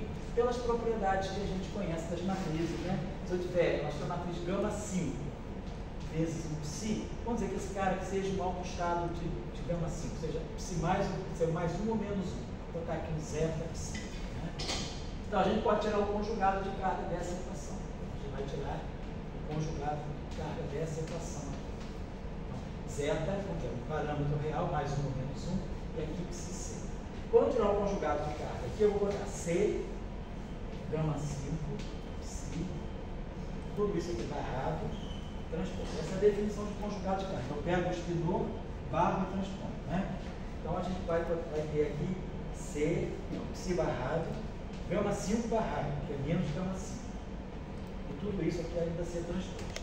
Então isso aqui me dá menos c, gama 5 transposto, psi barrado transposto. E aí aqui eu posso colocar a matriz C menos 1 e C. Quando eu submeto a matriz gama 5 a operação de conjugação de carga, ela vai ficar igual, vai estar menos uma matriz, ela vai ser C gama 5 transposto, C menos 1 é o próprio gama 5. Então isso aqui vai ficar menos gama 5 psi barrado transposto. Né? C, psi barrado transposto é o psi de Majorana, é o psi conjugado de carga. Então aqui, estou só pegando essa equação aqui, né?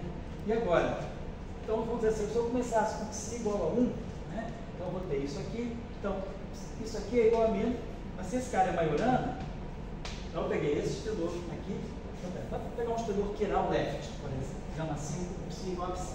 Tira o conjugado de carga dessa, então esse aqui está me assegurando que isso aqui é um férmion quiral. E isso aqui está me dizendo se isso aqui acontecer, ele é Majorana. Então eu quero impor essa condição e essa condição simultaneamente. Vamos fazendo esses cálculos, isso aqui está fazendo isso aqui, lembrando que isso aqui agora é Majorana. Então, se isso é Majorana, isso aqui é igual, então eu tiro gama 5 psi, que é igual a psi, é igual a menos gama 5 psi. Então, eu tiro, né, ficou gama 5 psi, que é igual a psi, então psi é igual a menos psi. Então, o espinor é trivial. Para ser Majorana, ser Weyl ao mesmo tempo, em 4 dimensões ele é trivial. Agora, se eu vou para 10 dimensões, eu não vou ter a matriz gama 5, eu vou ter uma matriz gama 11, que é o produto. Gama 0, gama 1, gama 2, gama 3, até o gama 11, sem o i. Então, a matriz gama 11, assim, em 10 dimensões, ela é definida como sendo gama 0 até gama 9. E o quadrado dela é a identidade. Em 4 dimensões, quando eu coloco gama 0, gama 1, gama 2, gama 3 e tiro o quadrado, dá menos 1. Então eu coloco i para restituir essa propriedade aqui. Então em 4 dimensões eu preciso do i. na definição do gama 5, mas em 10 dimensões eu não preciso do I na definição do gama 5. E por que isso é importante? Porque isso vai afetar essa condição aqui. Quem vai aparecer aqui na definição de quiralidade em 11 dimensões vai ser a matriz gama 5. Mas aí C, gama 11 transposto, C menos 1 é menos gama 11. E aí esse sinal menos aqui morre, e aí eu mostro gama psi é igual a psi. Então eu tenho uma solução genérica. Eu posso ter Majorana e Vaio ao mesmo tempo. Por que isso é importante? Então, se eu tenho um espinor de Majorana Vaio, vou pegar aqui um espinor de Majorana Vaio em 10 dimensões, tem umas 9 dele. Então, se ele é Majorana, pois em 10 dimensões, os espinores em 10 dimensões, nós sabemos que os espinores têm sempre essa ordem de espinor geral. Vamos gerar que em 10 dimensões tem 2 elevado à parte inteira de D sobre 2 componentes. Então, se eu estou em 10 dimensões, 10 por 2, 5, 2 a 5, 32. 32 componentes. Mas como ele é vaio, eu vou poder quebrar em 2. Vaio left e vaio right. Então, ele pode ser vaio, vai ter 16 componentes. E se ele é Majorana, eu posso impor, ele vai ter 16 componentes reais. Então, eu vou ter 16 componentes e 16 componentes reais. Então, eu tenho um espinor que tem 16 componentes. Todas reais. E aí, essas 16 componentes, aí fazendo claro que eu quebrando um espinor de 10 dimensões em termos de espinores de 4 dimensões, eu vou ter 4 espinores, 4 vezes espinores de alfa com alfa de 1 até 4. Então eu posso tirar 4 espinores de Majorana advindos de um único espinor de Majorana Vaio em 10 dimensões. Então, se eu tenho 4 espinores de Majorana, eu posso ter 4 supersimetrias. Se eu posso ter 4 supersimetrias, eu posso ter 4 beijinhos, né? Então, a ideia, né? E aí está nesse paper que eu passei para vocês a referência, tá? Para localizar onde está, se alguém quiser ver os detalhes, né? É o paper do Brioschi, Scherk e Oliver. Está na seção, se vocês olharem,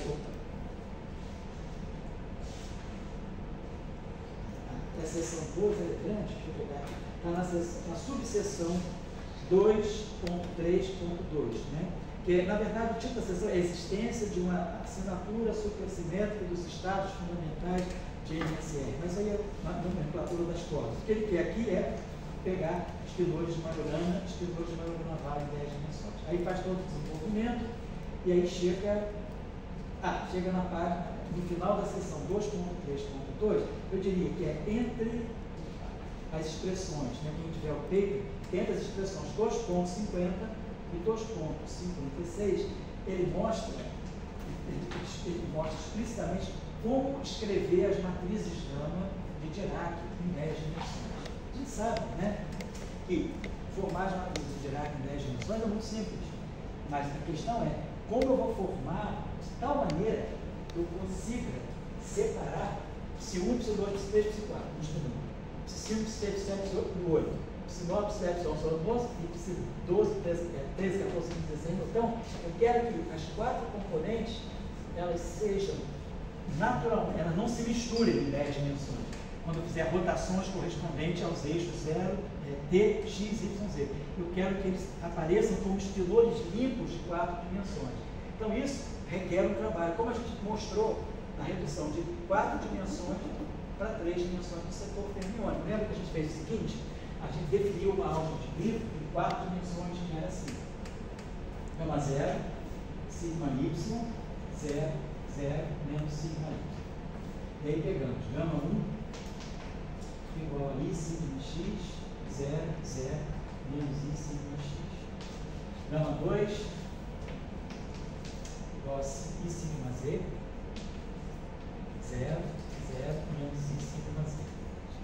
E gama 3 igual a 0, identidade vezes I, I vezes a identidade, 0. Então, essas 4 matrizes elas satisfazem a álgebra anticomutam entre si, todas têm um quadrado obedecendo a assinatura. Gama 0 ao quadrado igual a 1, gama 1, gama 2, gama 2 ao quadrado igual a menos 1. Então, a álgebra de Cleveland está fechada. E qual é a vantagem dessa álgebra de Cleveland? Aqui, Quando eu olho do ponto de vista das duas dimensões espaciais, né, gama 1 e gama 2 estão aqui. Eu procurei 3, 1 mais 2, né? Eu tenho esse gama 0, transformações de Lorentz. Vou misturar gama 0 com gama 1, boosts, os boosts de Lorentz. T, X, T, Y. Então essas matrizes aqui, o produto, né, quer dizer, os geradores do grupo de Lorentz são comutadores de gama μ com gama I. A menos aquele fator I sobre 4. Então isso aqui são os geradores do grupo de Lorentz em 4 dimensões. E aí, quando eu pegar 0, 1, 0, 2 e 1, 2, eu fico no setor diagonal. Então, as transformações de Lorentz no mundo tridimensional vão ficar sempre na diagonal. Então, esse espinor de cima, que tem 4 componentes, e o espinor de baixo, que tem 4 componentes. Então, esse espinor aqui tem 4 dimensões. Esse tem 2 componentes e esse tem 2. Então, um espinor de 4 componentes. Quando fizer aquelas rotações, esse cara aqui não vai se misturar com esse. Então, as transformações de Lorentz vão deixar esses dois caras isolados. Então, eles vão aparecer como dois espinores limpos e desacoplados, né, em 3 dimensões. Eu tenho que fazer esse mesmo exercício agora de 10 para 4. Eu tenho que trazer esses 4 espinores, que vão ser agora, aqui eles são 16 componentes do Majorana Weyl. No mundo quadridimensional, eles vão ser 4 espinores de Majorana, não é Majorana Weyl, porque em 4 dimensões não pode ter. Mas são 4 Majoranas independentes. E para eles serem 4 Majoranas independentes, eu tenho que assegurar que as matrizes gama, que vão fazer as rotações de Lorentz, né, em 4 dimensões, isso aqui, 0x, 0y, 0z, xy, xz, yz. Os 6 geradores do grupo de Lorentz, que eles não vão misturar. Por quê? Porque eu tenho que procurar uma representação, seja para essas matrizes, agora em 10 dimensões, eu vou ter um gama 0, 16 por 16, um gama 1, 16 por 16, gama 2, aliás, 32 por 32, né? Depois, claro, vou ter até a gama 9. Mas pelo menos essas 3 aqui devem ter uma estrutura que seja assim. Diagonal aqui, alguma coisa aqui, e alguma coisa aqui. E aqui 0, 0. Por quê? Quando eu pegar os comutadores, elas vão sempre estar na diagonal. Então, eu vou poder, quer dizer, na verdade, assim, vou querer manter esse espinor separado desse, separado desse, separado desse. Então, basicamente, o que a gente vai fazer seria alguma coisa assim.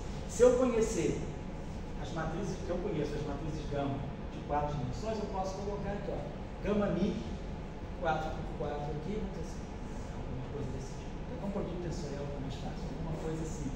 Quero a identidade, vamos dizer assim, essa identidade 0, 0, essa identidade aqui, vamos dizer assim, é 4 por 4.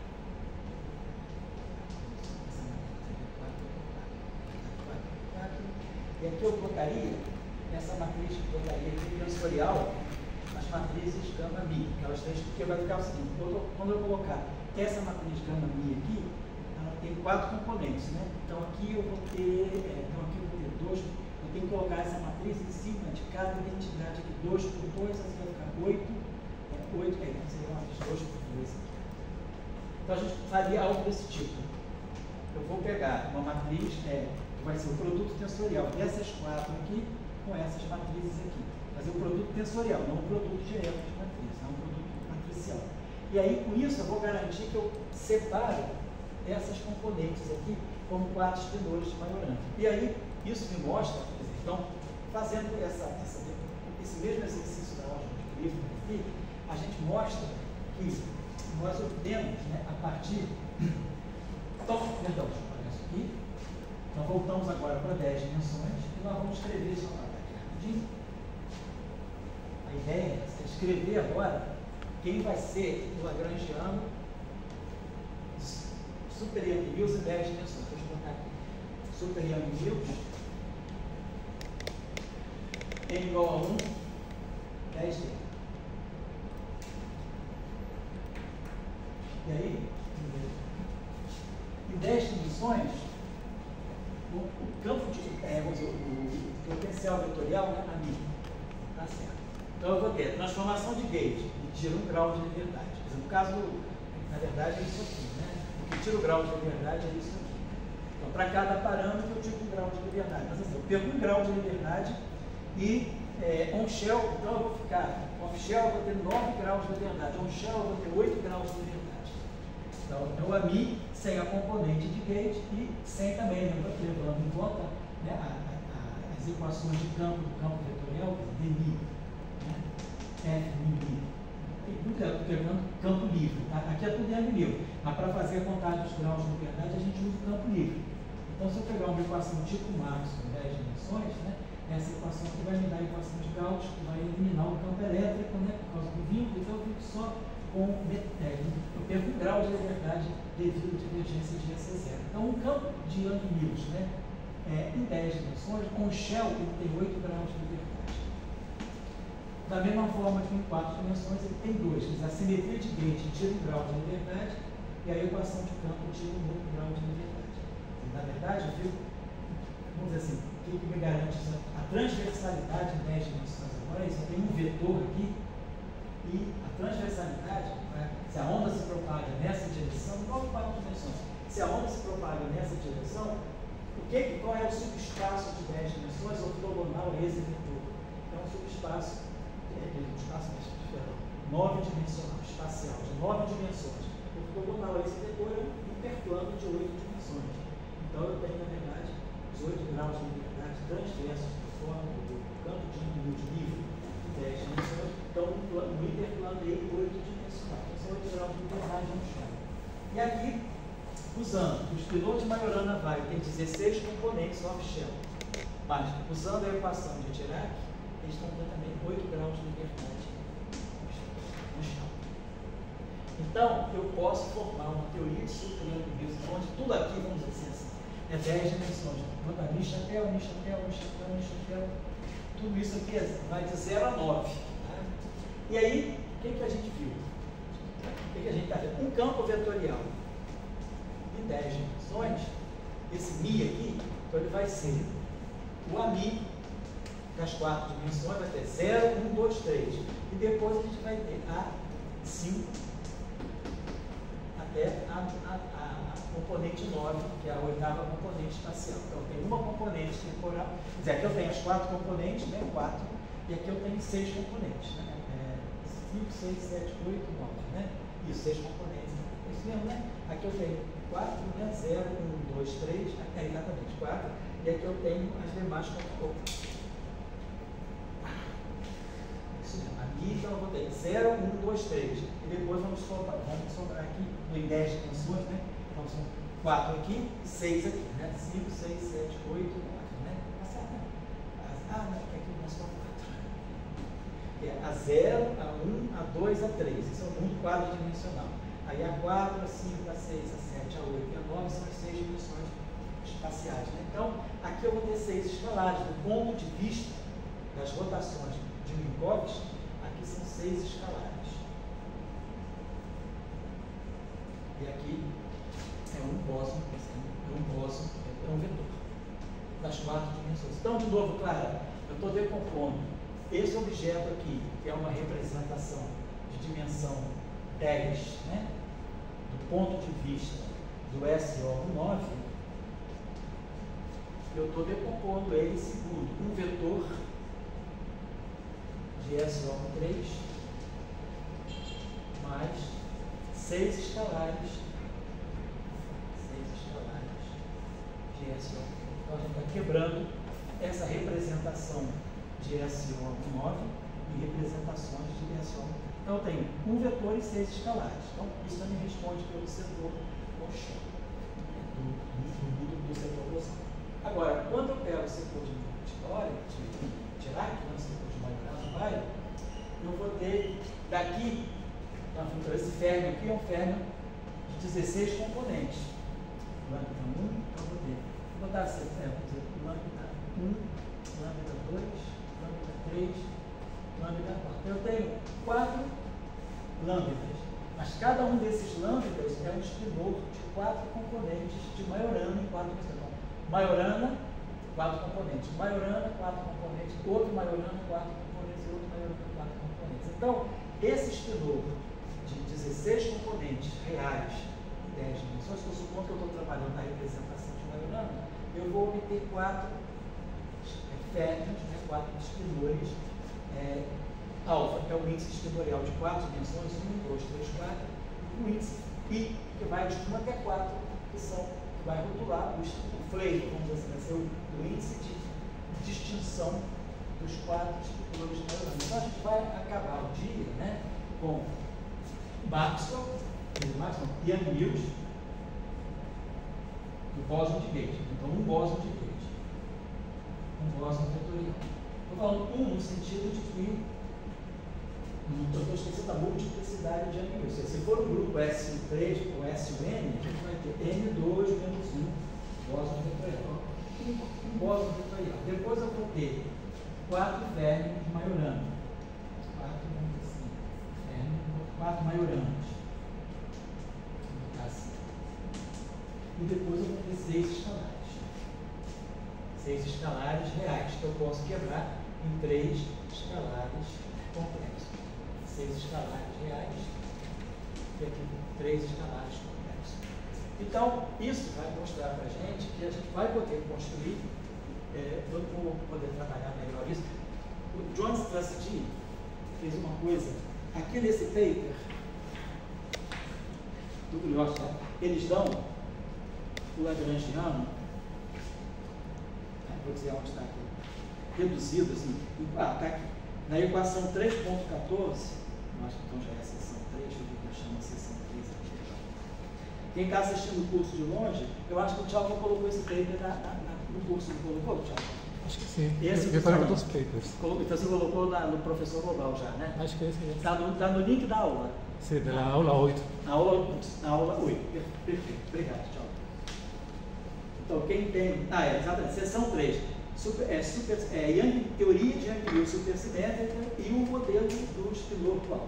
Na verdade, o que interessa a gente é o Young Mills supersimétrico, que ele dá o lagrangiano reduzido na equação 3.14, que ainda é uma equação também bem, vamos dizer, bem familiar, né? Não é familiar não, bem assim, suave. Mas eu acho que o John Strassky fez uma coisa legal. Você lembra das discussões, né? Lá que o professor Salam promoveu com a gente, né? Ele queria que a gente reduzisse esse lagrangiano de uma forma mais simples. E aí o John Strassky, que é um mestre, né, bem na questão da simplificação, ele propôs uma coisa e a gente testou, deu certo. Está nesse paper aqui do Salam, no paper da Dirac e as teorias de campo finitas, seria essa equação 1 e a equação 2 do Salam, desse trabalho. Tá? Então, a equação 1 e a equação 2. Nessas equações aqui, o John Strassky lá já propôs também a possibilidade de introduzir massas. Então, nós temos agora uma teoria de super Young Mills quebrada. E aí, a ideia desse trabalho, né, lá do grupo, foi, mesmo com as massas introduzidas, quebrando a supersimetria n igual a 4, porque se eu tenho supersimetria n igual a 4, todo mundo, né, quer dizer, todo mundo tem massa zero, fórmula de massa zero e términos de massa zero, zerou todo mundo. Quando eu começo a introduzir massas, eu vou poder gerar massas no setor fermiônico e no setor escalar. E aí, inclusive no setor escalar, introduzindo termos de massa, como é uma teoria escalar que vai ter acoplamento φ4, a gente pode quebrar a simetria e a supersimetria. Então, a ideia foi estudar sob que condições o modelo n igual a 4 resiste finito, mesmo com a supersimetria sendo parcialmente quebrada. Então, isso foi um trabalho que foi importante na época. Eu vou trabalhar um pouco esse paper aqui na aula que vem, e depois tem uma série de conclusões aqui que são que são estabelecidas a partir da teoria, das várias propriedades importantes. Quando é que ela é finita, a ordem restrita de núcleos, quais são as renormalizações que estão envolvidas aqui, e o problema que é discutido no final, que é o problema infravermelho das teorias de super Young Mills. Em geral, a vida é assim, né? Se a gente vai para a dimensão mais alta, quanto mais alta é a dimensão, mais infinita é a teoria, porque é integral, né? A gente vai aumentando o elemento de volume, né? Então, se eu estou em D dimensões, né? Se eu estou em 4 dimensões, é D4, então eu tenho um K3 VK. Se eu estou em 10 dimensões, eu tenho um K9 VK. Mas o propagador do fóton continua sendo K2. Então, você mantém o propagador, né, tradicional, mas você vai levantando a dimensão. Então, a integral fica cada vez mais divergente. Então, a divergência aqui vai ser de ordem 8. Agora, assim, acaba com o ultravioleta. Quanto mais alta é a dimensão, menos denormalizada é a violeta. Agora, quando eu desço a dimensão, eu melhoro drasticamente o problema. Aí, se eu vou para 3 dimensões, isso aqui passa a ser KDK, o setor espacial. E aí, isso aqui já começa a ficar fundido. Né? Limita a divergência. E agora, você piora o problema intravertido. Então, você puxa de um lado, né, e descobre o outro. Né? Então, esse é o problema da teoria de superioridade. Ela é finita no ultravioleta, mas ela lá deixa em aberto, né, uma série de problemas infravermelhos que não foram resolvidos através do estudo, ainda estão em discussão. Então, eu vou trabalhar isso na próxima aula, vamos trabalhar mais esse tema do Salin, apresentar finalmente na forma que o John Strasser elaborou, eu acho que foi a melhor, como fica o Lagrangiano, e a gente pode fazer alguns exercícios em cima disso. Fazer o power counting, por exemplo, para ver que realmente a teoria é renormalizada, mas que pode ser finita, e depois, claro, com as identidades lá do Norman Taylor, mostrar que na verdade ela é finita, porque ela tem muitas simetrias. Tá? A supersimetria N igual a 4, além de ter 4 supersimetrias, não é uma, ter 4 para reduzir os infinitos, eu tenho uma simetria também SO4 global. Além da simetria, então eu tenho 3 simetrias em ação. 4 supersimetrias, simetria de Gauge e uma simetria global SO4. Porque esses termos são termos de Majorana. Então eu tenho invariância SO4 dos próprios geradores de supersimetria. Então eu tenho uma simetria global SO4. Então, a conjunção dessas 3 simetrias, supersimetria, 4, Young-Mills, mais a simetria SO4, assim, é tanta simetria que a teoria não consegue, assim, os contratermos são tão restritos que eles não existem. É tanta restrição para ter um contratermo, você tem tanta simetria em cima dele que acaba os contratermos são zero. E aí, claro, a gente não bastou esse argumento. Tive que fazer cálculo. A minha tarefa na época foi calcular 2 loops. Mostrar então que a 2 loops as divergências se cancelavam. Eu mostrei a 2 loops as divergências se cancelavam. E aí estabeleceu-se depois um argumento a ordens mais altas para mostrar que a teoria era finita. E aí isso ficou consagrado. Né? Outros autores fizeram de outras formas. Eu fiquei mais encarregado de fazer com as quebras. Né? Supersimetria quebrada com os termos de massa e ao mesmo tempo a amplitude se mantém.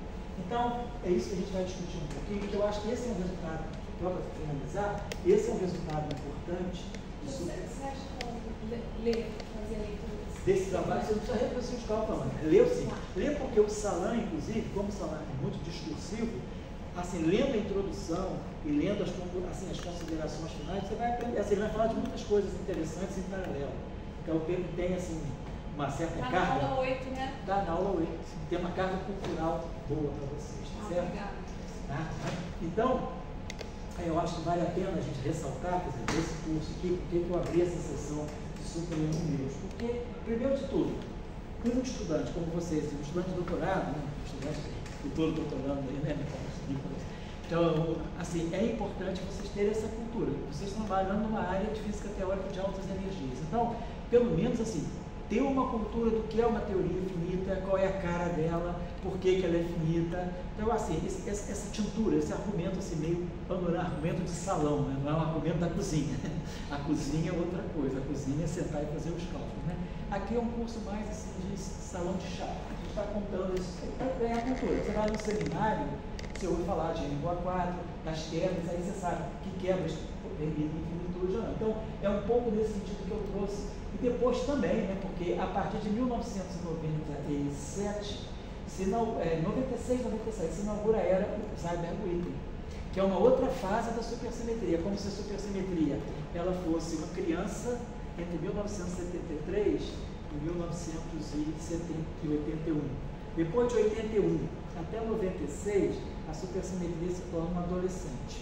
Então, um jovem adulto, né, em que você tem supercalusacline, aí você tem Depois de 96, a supersimetria entra na fase adulta. Então, aí você entra na era Seiberg-Witten, que aí você tem as dualidades, já tem uma conexão grande com cordas, e aí você tem já a questão do confinamento discutido no âmbito da N igual a 2 e da N igual a 4. Então, assim, num seminário, às vezes, você vê supersimetria N igual a 2, supersimetria N igual a 4, Seiberg-Witten. Então, por que e o zero da função beta, o que isso significa? Eu acho importante vocês terem um pouco essa cultura. No momento, ninguém está trabalhando nisso, então não adianta assim, investir muito tempo, né, fazendo esse estudo, só se for necessário para a peça, mas é pelo menos assim, ouvido, né? Essa sinfonia eu conheço, esse concerto eu conheço. Né? Você vai num concerto, sabe que o cara está tocando, é horrível, né? Então a gente tem que saber, pelo menos, assim, que música que é. N-4, eu vou postar um pouquinho também na N-8 sobre a verdade, o salão, na época a gente fez uma resenha, que o salão era assim, era ótimo. Eu vou para Cambridge, semana que vem fazer uma palestra, prepara o meu seminário. Era assim, chamava os pós-docs, e aqui os pós-docs, né? Iam lá preparar. Então, oi? Levava bronca. E o medo. Meu colega japonês, Hitoshi Nishino, ele ficava assim, branco de medo quando ele tinha que chamar a sala, falando, o que ele vai querer agora? Não sei, estou com medo. Aí uma vez o salão deu uma tarefa para ele, ele sumiu uma semana. Aí meu colega falou, acho que o Nishino se suicidou. E vamos na casa dele, porque esses japoneses, assim, quando entram em crise, se suicidam, né? Olha lá. O Nishino estava lá, sem tomar banho, que ele falou, uma semana, quase sem comer, branco, assim, pálido, né? Tentando fazer com que o salão tivesse uma coisa de grande edificação. Então, quando ele dava essas tarefas para a gente, claro, a gente se reunia, era muito legal também, né? Não, está errado. Ele olhava e a gente passava 2 dias fazendo o cálculo, está errado. Está errado. Ele não podia procurar o erro, se o fator era 2, se era menos fator menos, se era um meio, se era um pi.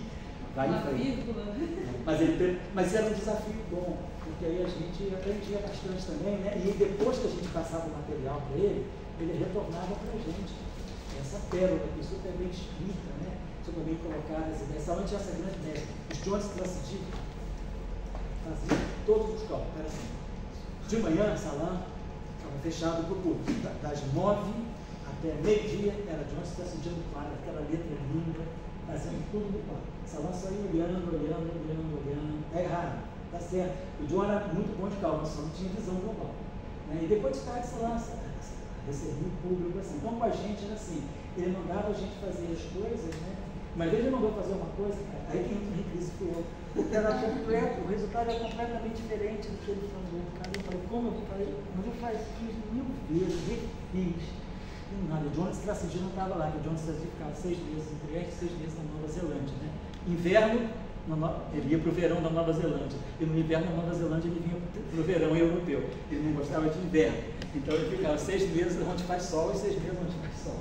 E aí John não estava lá. E a gente não podia escrever. Lá na Nova Zelândia ele era fazendeiro. Ele trabalhava com carreirinhos, com ovelhas, né? Sem física. Que legal. Ele já dava umas palestras na universidade. Mas lá ele trabalhava no campo. Né? Então a vida dele era muito tranquila. A mulher dele era escultora, era artista. Então assim, o John era uma pessoa sensacional. Ele era americano de São Francisco, né? Mas assim, era uma pessoa super, mais tímido do que geral. Ele era mais tímido, assim, qualquer coisa que ela fez, ele ficava vermelho, ele era muito lourinho, muito branco, ficava vermelhinho. E assim o John, eu não tinha o John para quem recorrer, não deu como é que ele faz. Aí, fui lá na sala de sala, falei, pessoal, está dando tudo aqui, é tudo gosto, é tudo taco. Aí ele falou, não, fica tranquilo que eu vou ver. Mostra aqui o que você está. Eu errei, então assim, eu esqueci de botar um I aqui.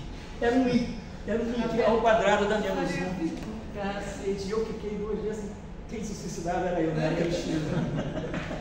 A gente ficava com esses medos. Você descobriu que isso era bom de conta. Não, eu não, mas era de conta simples, não era complicado, não.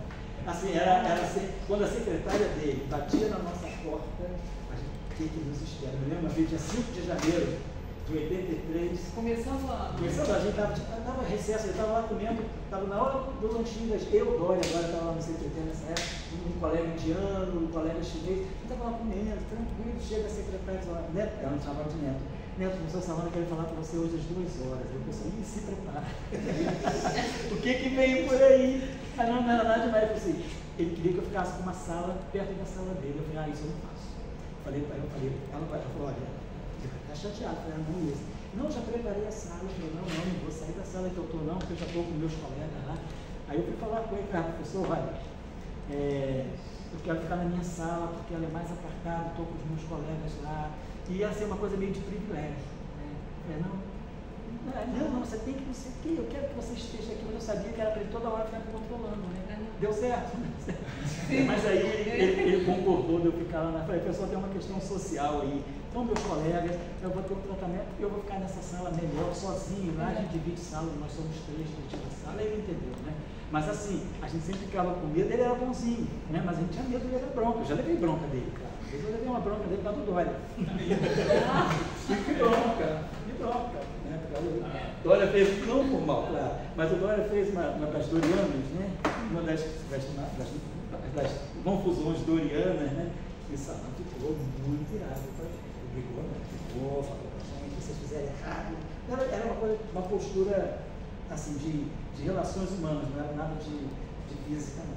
Mas é o mais difícil, né? Dória mandou uma carta para o Brasil, que o Dória nessa época era pós-doc lá. Dória mandou uma carta para o Brasil e, assim, nessa carta parecia que ele estava falando em nome do ICTP. Ele não estava dando o CPF dele, ele estava dando o CNPJ do ICTP. E aí o Salão falou, cara, isso é um perigo, você está destruindo 20 anos de relação que eu tenho com o Brasil. Agora botou na carta, está desgravando, tá? Tchau. Bora chegar? Por hoje é só.